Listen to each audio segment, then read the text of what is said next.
كتير كنشوفوا الألعاب النارية في المناسبات والاحتفالات والمباريات، ولكن وش عمركم سولتوا ريوسكم كيفاش كتطير في السما وتدير أشكال مبهجة بحال وريدة ولا قليب، وكيفاش حتى كتنفجر في ثانية محددة بالضبط؟ في القرن السابع الميلادي الشينوا كانوا مهوسين بوحد الحاجة سميتها إكسير الخلود.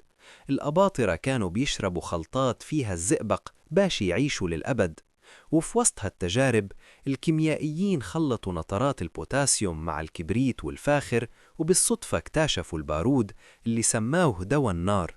حطوه في قصب البامبو ولاحوه في العافية، ومن اللي طرطق كانت هديك هي أول لعبة نارية في التاريخ. من بعد وفي القرن الثالث عشر جاء واحد العالم وكيميائي عربي سوري سميته حسن الرماح. هذا العالم ألف كتاب سميته الفروسية والمناصب الحربية، وسمى نطلات البوتاسيوم بثلج الصين، وكان هو أول واحد اخترع توربيد كيمشي فوق الماء بدفع صاروخي.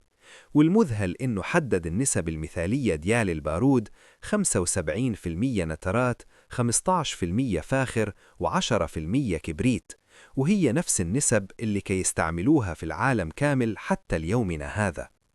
الألوان اللي كنشوفوا دابا ما بانت حتى للقرن الثامن عشر على يد الطاليان، هم اللي بداوا كيزيدوا أملاح معدنية للبارود باش يعطيوا ألوان مختلفة.